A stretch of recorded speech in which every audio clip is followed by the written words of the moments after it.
Welcome to All Home Care Matters, the show where we discuss all things home care, with discussions on important age-related matters and topics.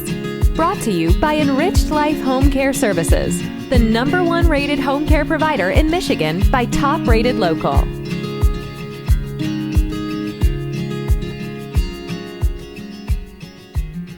Hello, and welcome back to All Home Care Matters. If this is your first time visiting us here at the show, we want to say thank you for taking time out to be with us today. We appreciate how valuable everyone's time is, and that's why we try and make each episode here at All Home Care Matters something that will hopefully matter to you. Today, we are honored to welcome a remarkable guest, Pam Cusick. She is the Senior Vice President at Rare Patient Voice. Welcome, Pam. How are you today? I'm doing great. Thanks for having me. Oh, it's always our pleasure. You know, I want to start this off. We had a meeting prior to today, and, I was familiar with Rare Patient Voice from a peripheral standpoint, but I didn't deeply understand it. I want to first have you just kind of describe what Rare Patient Voice is all about. Sure. We connect patients and caregivers with all kinds of research. So we have a community of 180,000 patients and caregivers, and they're in 1,500 different conditions, some very rare, some not very rare. And we connect them with opportunities to share their experiences with market research so they can do focus groups, interviews, surveys, with clinical trials so they can participate in clinical trials. They can also be involved in clinical trial co-design. So that's where they help researchers to plan clinical trials so that they make the most sense, that the clinical endpoints make sense for the patients, that the logistics make sense for the patients, which will help to have, more likely people to enroll and to stay in a clinical trial, which is really important. So we go out to clients who either, are already talking to patients or who should be talking to patients and, connect them with our patient community so that they can be involved. Wonderful. Okay. Well, thank you for explaining that. Yeah, I want to, before we kind of get into a little more about, the process and what Rare Patient Voice is doing and how people can get participate and be a part of that community, can you tell us a little bit about your role at Rare Patient Voice? I know you're the Senior Vice President, so you're probably doing some fun stuff there. So, yeah, if you could just share a little bit about that. Sure. So I have been with the company since 2016, and I, started out in sales and business development, and over time kind of took on oversight of, well, when we were small, I was HR and marketing and patient advocacy, and then now we have amazing teams that handle those things. And so I oversee our sales team and our marketing team, and then also our patient advocacy team. Sales and marketing are probably pretty obvious, right? But patient advocacy, what that team does is they're the ones who go to patient events and connect with patients and family caregivers and meet them, at these events where they are. They also and explain what kind of research they might be involved in, because not everybody really understands what sort of research and how they could contribute and how valuable their input is. So we explain all of that and people sign up with us. And they also are connected with people like smaller support and advocacy groups around the world. Actually, we're in 9 countries. So they are connected with these individuals and support groups around the world where people can then refer individuals back to us who want to participate in research. And then when they do that, we donate money back to those, what we call referral partners around the world. So it's a nice passive fundraising opportunity for a lot of smaller groups. So that team is very active. They attend a lot of events and then do a lot through social media. So we have, Instagram and TikTok and Facebook to connect with patients and share what we do. And that, reaches, how social media is, reaches different types of groups. So they can actually, meet people at, where they are and tell them a little bit about us. And then, when they're interested or find something, either through our social media or on our website that they're interested in participating in, they can reach out and join. That's wonderful. I'm going to not excuse me, I'm going to not assume here, but a lot of times people that are involved with the work like we're doing and that you're doing, they have a personal connection, which kind of drives their passion and their motivation. I don't know if you do or not, but I do want to ask, what does drive your passion for amplifying, patient and caregiver voices? Well, so I've always been involved in some sort of healthcare research. I started out in public health and then moved over to pharma market research a number of years ago. And in this role, what we've found is, or in this company, is that patients don't always know that they're the experts. They're living with their conditions day in, day out. Their caregivers are living with those same issues. And um, a lot of times they don't know that there is a place, or there are companies that are interested in their voice and interested in hearing what they have to say, and it can be very cathartic. And um, when a lot of times we do a little survey after our studies to see if patients have any insights or any input, and oftentimes they'll say, I learned so much. It was great to share my experience with a moderator who really understood my condition, and I felt heard for the first time. And some of those things are you just Take for you granted. don't get that in your day-to-day work usually. And so working here it's it makes you feel good, like you're doing something good. We're not curing people's diseases or anything, but we are giving them a chance to improve products and services and contribute their experience and that helps to make things better for other people in the future. No, absolutely. And, I like to say it's really giving voice to the voiceless because, my personal experience, I was doing the medical school route and my wife, we're newlyweds. We get a call one evening out of the blue, unbeknownst to us, my father had surgery. And the nurse said, I'm just concerned that he can properly take care of this wound. The option needs either he goes to rehab for a couple of weeks or he can come stay with you. And of course, what I'd like to think most kids would do, they'd say, yeah, absolutely. And that couple of weeks turned into almost 2.5 years. But my point in bringing that story up, during that 2.5 years, as the caregiver for him and for himself, no one ever stopped to ask, for input. Here's resources, never connected us to anything. And now here, 15 years later, we have a home care company and we're hearing the same stories from families across the spectrum. I kind of like to call it's almost like a friend of ours said this, so I'm not going to take credit for it, but it's diagnose and adios. Once they get Right, that for sure. diagnosis, yeah, they get it, and then they're left to figure it out. So you guys are helping to give that voice to that voiceless group, which I really appreciate. I want to, before we go to the next question, Pam, you mentioned something. You're not curing things, but you're helping to get data, research. Is there any specific research or study that you guys contributed or were a part of that did lead to something significant? So a lot of times we don't really know. We're kind of blinded to that piece. I do have a story from one of our employees who participated in this study. He has MS, and he is absolutely sure that his contribution in this one study that he worked on um, changed a cane that he uses, that it was a one pole cane and they now it has three, yeah.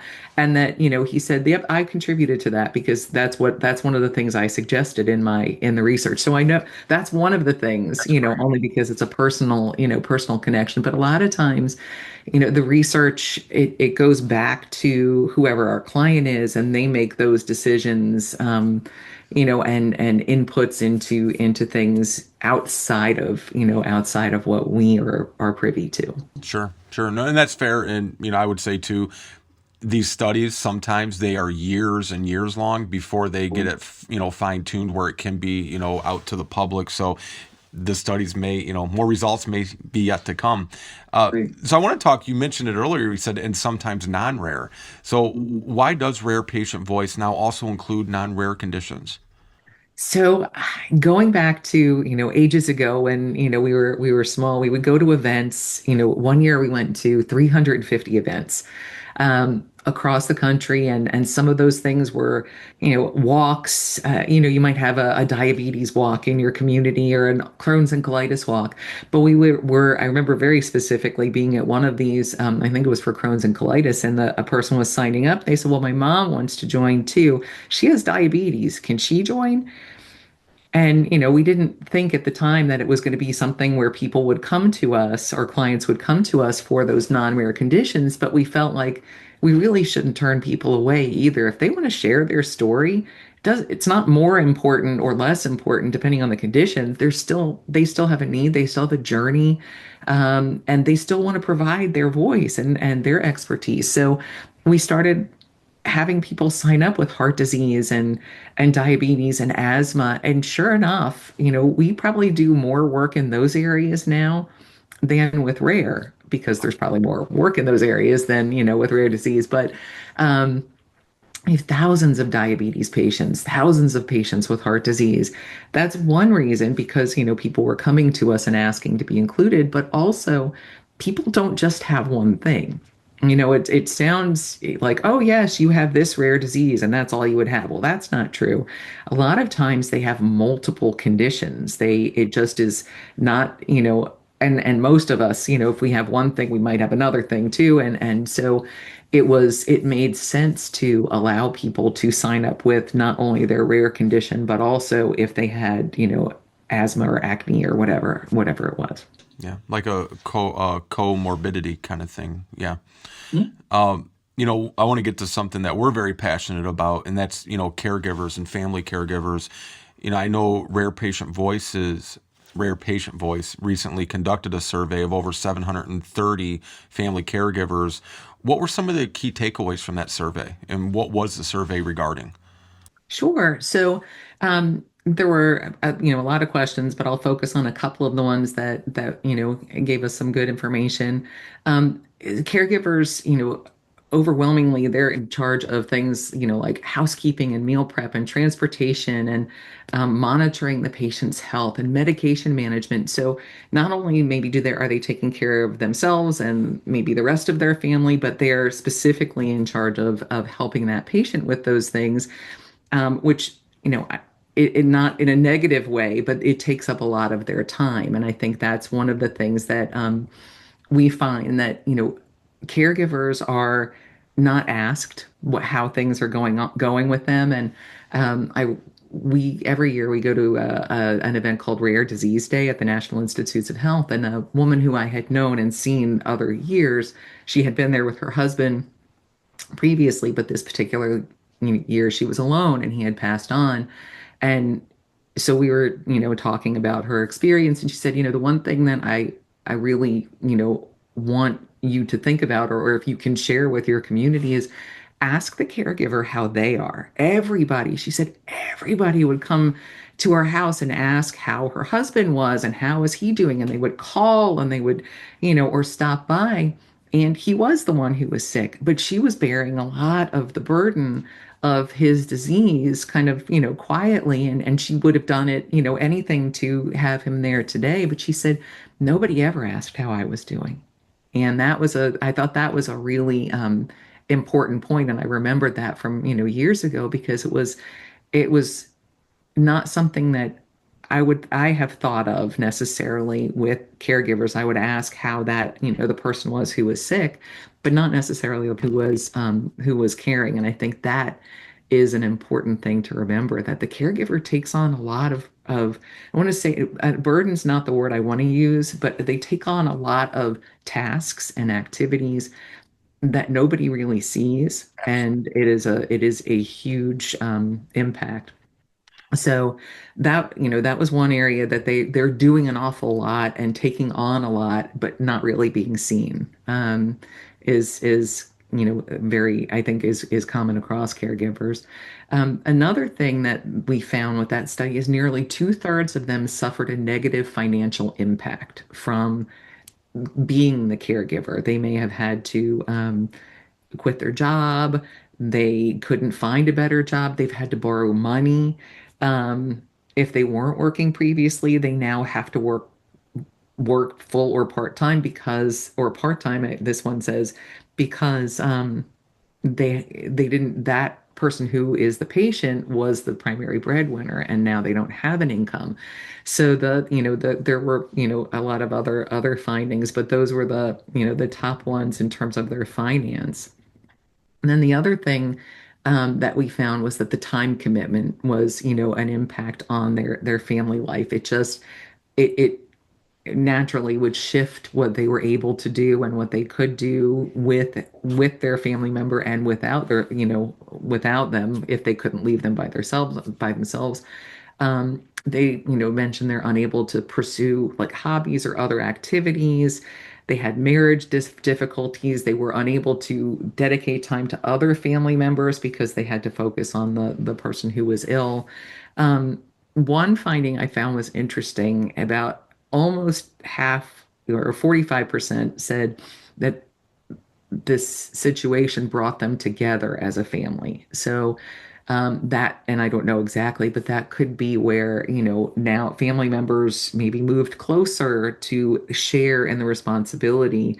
But that was a positive finding, where a lot of the other ones were a little more negative. Um, so those were kind of some of the more interesting things that came out of that. Thank you for sharing that, and for doing the survey. I was talking to someone from a medical school recently, and they're telling these new med students, look for the invisible patient, and that's what they're calling the caregiver, the invisible patient, because they're starting to recognize, not nearly enough, not nearly as well known, that when you have a couple in their 80s and the wife is now left to take care of her husband, who all of these different things, when you have them in the room, you're really treating both of them, not just one of them. And so I love that you're bringing some more attention and focusing on that. But let's talk about why patients and caregivers really are the true experts. We say this all the time. The patient knows better than the doctor, only because they're the ones living it. The caregiver knows better because they're the ones providing that care. Can you explain, though, why patients and caregivers are the true experts on the patient's conditions? Well, to basically what you just said, they're living every moment of the day with it. So a doctor is seeing you and looking at, is this medication treating your symptoms, right? But, we have one example, goes back to research a long time ago, but where it was very common to ask the doctor, how do you think the patient feels? How do you think what do you think the patient thinks? And then when it became more common to ask the patients, we had a study where we were looking at a particular treatment. I think it was a skin condition. I can't remember what the condition was, but this drug that they were taking or using, it caused a side effect that was coughing, right? So you interviewed the doctors, and the doctor said, "Oh yeah, it's doing great. It's, cleared up whatever it is. It's fantastic." And then you talk to the patients, and the patients said, "I'm not going to take that medicine anymore because the coughing is worse than whatever that other issue was." So it's a matter of, you know, because they're not with you all the time, because they don't know, like, as you get out of bed, that you have to crawl to the bathroom, before your legs really are working, or that you can't lift your arm up by yourself until, at some point in the day. All those things aren't visible in your doctor's visit, and they're not necessarily things anyone is going to ask you about, because they are asking you very specific questions about your treatment, but maybe not about your quality of life, maybe not about how you get out of bed in the morning or what have you. And those more general holistic questions, those are the things the patients can answer. Those are the patient, or the caregiver can answer.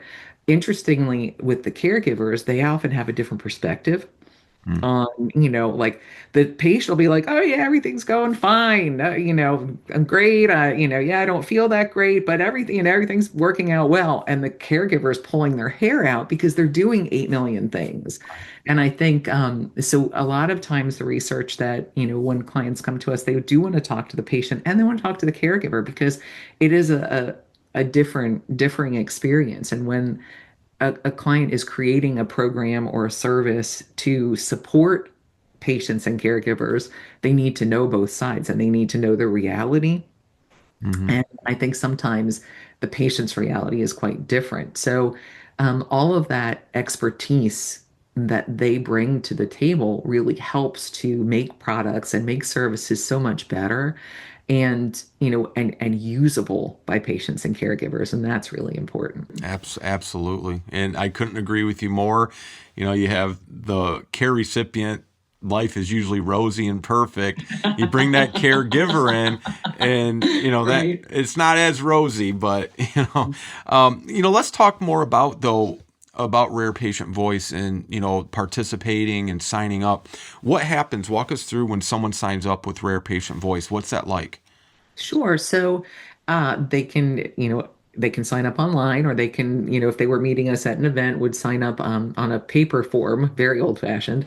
But that there are a few questions that are asked: what your condition is that you're signing up with, some demographics, your gender, your age, where you live, because some studies are actually in person, and so they want to know, where you live, so that we can invite those people who are closest to that area. Medications, and probably less than 20 questions. And then that goes to our team that goes through and double checks that all the information is, are things spelled right? Can we, so that we put them in the right categories in our database. Then when clients, then they'll get an email that, says, you're invited to, thanks for joining Rare Patient Voice. Look for emails from us to be, when you're invited to a study that fits the condition that you have signed up with. So when that happens, they would get we'll have a client that's, let's say it's a hemophilia study. A client comes to us and they're looking for a particular patient group, maybe a particular age group, or a particular, as I said, location. Um, our project managers will send them an email invitation that has all of the information. So it'll say, let's say it's a survey, and it's a 30-minute survey, and I think I've skipped this part. We compensate patients I was going to $120. Yeah, ask. $120 an hour for their time, patients and caregivers, for their time. So it would say exactly what their compensation would be. And then if they're interested, they would, click and they can fill out some screening questions and then move through the survey. If it's an interview, they might be sent to a scheduling link where they can pick a time that they can do their interview. And then once that's done, we'll pay them. No, that's wonderful. And you stole my thunder, Pam, because my next question was going to be do Sorry about no, that. no. I'm glad because I think it was really informative. But just to clarify, patients and caregivers can get paid for their participation. Yes, No, yes, that's $120 an hour. If it's in person, it's more than that. I believe it's $180 an hour. So, because it's a little more difficult to get to a site and so on and so forth. So, yeah, but it's important because, you know, they are the experts, and any other expert who's participating in research is getting paid for their time. We should pay patients and caregivers well for that too.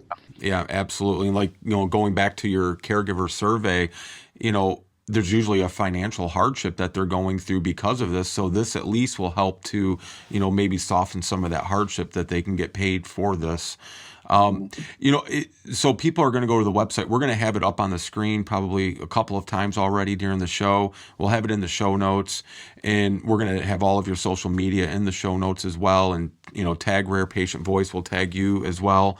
But for those that want to kind of explore a little bit more, do you have like a glossary or a listing of the open studies?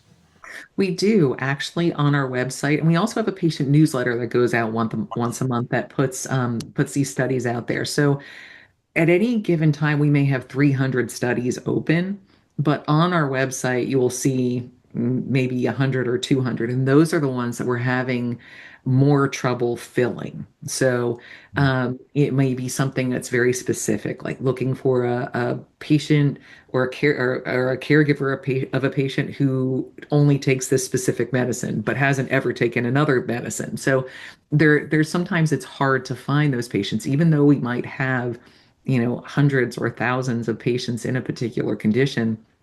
It's not always the right combination of specifics. So we'll need, we put it out there again on our website, we put it in our newsletter, hoping to find more people who might qualify for that study. Now, quick question before we wrap up here, and thank you so much for taking the time to speak with us today. And for those that are listening, or watching right now, and they're a caregiver, but maybe their loved one doesn't have necessarily a non-rare or rare condition, are there any support services for the caregivers specifically that you offer? So we don't offer support services necessarily. Resources Um, or yeah, we're more we offer those surveys and research opportunities to them. Um, we are connected with a lot of organizations that are caregiving organizations, and so there may be ways to through our social media to connect with some of those other caregiver organizations. But we are strictly like a matchmaker. We find studies and we connect patients and caregivers to those things. Okay, perfect. And finally, for those that are listening and that may not be watching this, would you mind sharing where you'd like people to go to get involved and connect with Rare Patient Voice? Sure. It's www.rarepatientvoice.com. And there's a pretty much on lots of pages, you'll see a little button that says sign up. So I think it said sign up here or sign up, and you can click on that and then go through the few questions. And then when we have a study for you, we'll be in touch. Wonderful. Well, Pam Cusick, thank you so much from Senior Vice President at Rare Patient Voice for joining us and for the work that you guys are doing to, like I said, I feel giving a voice to the voiceless. And anytime we can help support the work you guys are doing, please let us know and look forward to staying in touch. Terrific. Thank you so much for having me. It was nice talking to you. Thank you for joining us today here at All Home Care Matters. All Home Care Matters is here to help families as they navigate these long-term care issues. We invite you to visit us at allhomecarematters.com, where there's a private, secure, fillable form where you can give us feedback, show ideas, or if you have questions. Every form is read and responded to. And remember, you can listen to the show on any of your favorite podcast streaming platforms or watch the show on our official YouTube channel. Just make sure that you hit that subscribe button so that you never miss an episode. We'd also like to say thank you again to Pam Cusick from Rare Patient Voice for joining us today. We look forward to seeing you again here at All Home Care Matters. Thank you for joining us today. We look forward to you joining us again on another episode of All Home Care Matters. To learn more about the show and to connect with us, visit us at allhomecarematters.com.